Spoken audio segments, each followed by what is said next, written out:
चलिए आई देवता सब ध्यान हो जाओ। हाँ हम गायक कलाकार रंजीत राजा हाँ तमाम भोजपुरी रसिक श्रोता के बार बार हार्दिक हार्दिक अभिनंदन करते हुए हाँ चरण में नमन करता नहीं।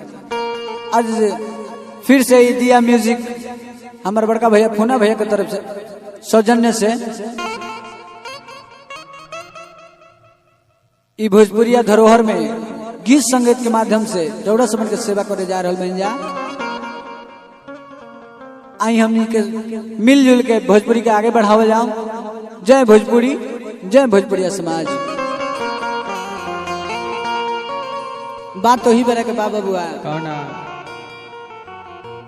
जब प्रभु श्री रामचंद्र जी माता जानकी के संगे वन की ओर चलल बने। रास्ता में कोल भी लोग पूछा तलो कि बबुआ तार भेष देखला के बाद तो बुझात नहीं के कि तू कोनो बनवासी हो, हाँ तू जरूर कोनो राजा उजा के बेटा हो, राजा हो। बोला तू हो के कौना कारण से वन में आई बड़ो कहत लो का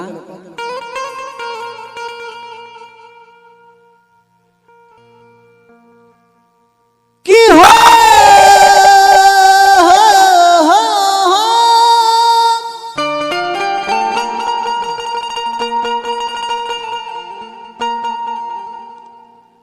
कि कौन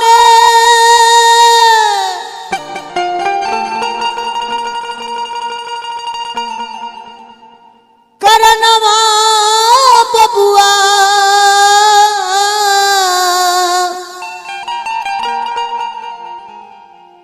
अरे लालो गबनवा अरे लालो गबनवा अरे संघावा में बड़ी एक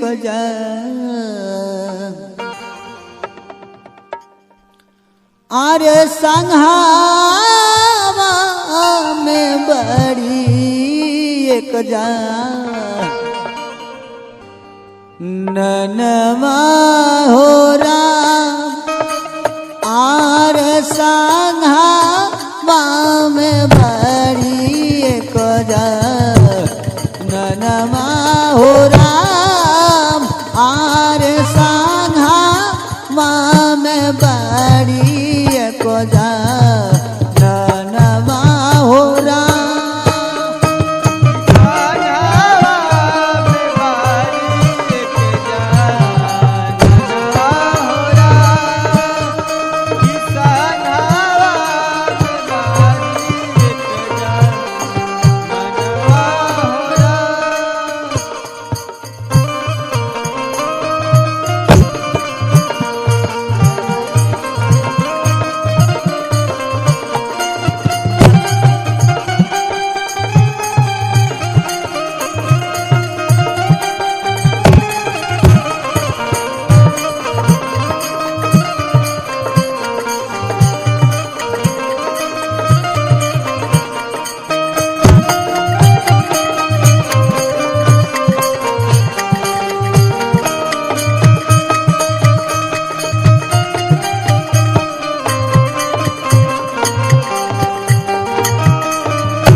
गीत पर खुश होके परम पूज्य हमारे गुरुदेव जी कमलेश कटरी जी हजारों हजार रुपया के साथे साथे आशीर्वाद रहनी। गुरु जी के चरण में बार बार लगी रही आशीर्वाद के कामना रही। कहे के बकाया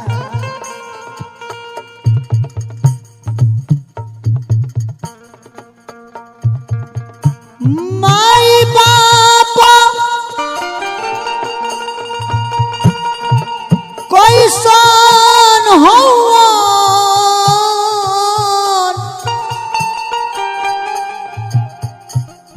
बनवा में भेजले जवान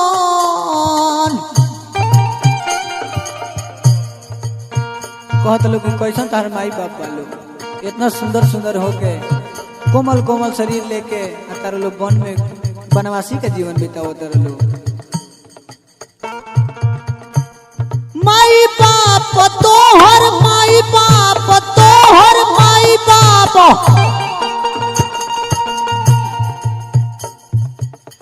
कोई सुन रे हवा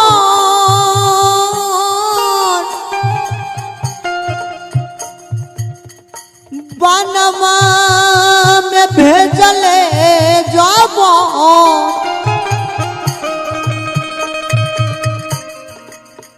आरे नहीं देखले नहीं देखले नहीं देखले आरे नहीं देखले पूसा बसा वनमाए राम आरे सांघा में बाड़ी एक जा ननमा हो राम में बारी एक जा ननवा हो राम।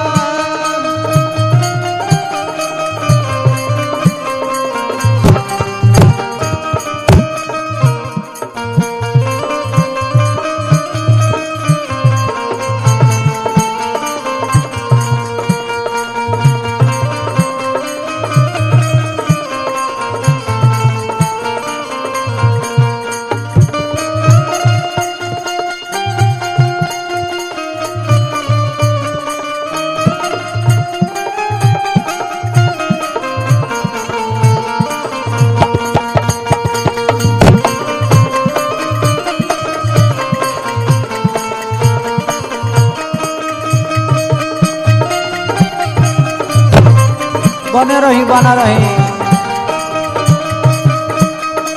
ये छपरा ये माटी के चीज है।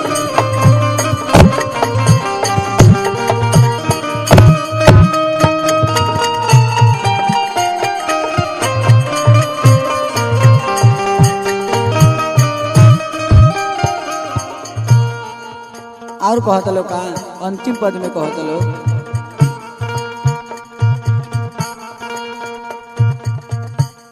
काहे छोड़नी आपन काहे छोड़नी आपन काहे छोड़नी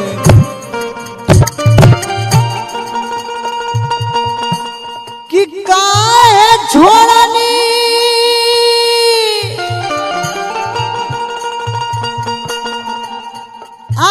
आपन देश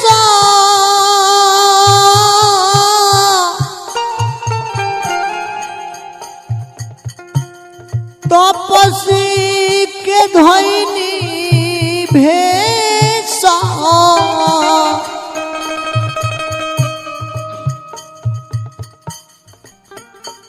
आर धनु हार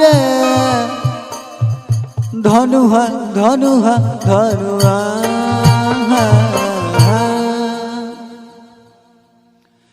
किया रे धनु शोभेला दोनों अरे कन्हमा हो राम अरे धनु शोभेला दोनों कन्हमा हो राम अरे धनु शोभेला दोनों कन्हमा हो राम।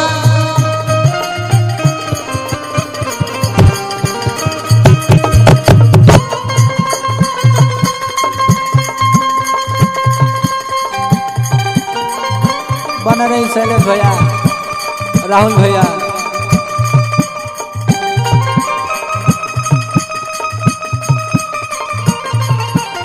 सोनू भैया जी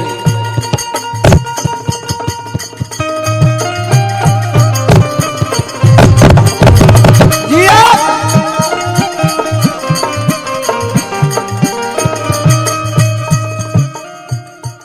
कहत लोग काहे छोड़नी आपन काहे छोड़नी आपन काहे छोड़नी कि कौन करनवा बबुआ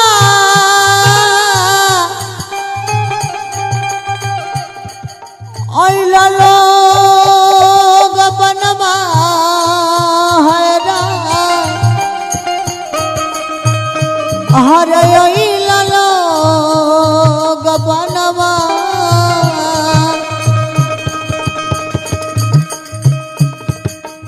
अरे सांघवा में बारी एक जनवा हो राम अरे सांघवा में बारी एक जनवा हो राम अरे सांघवा में बारी एक जनवा हो राम अरे सांघवा में बारी एक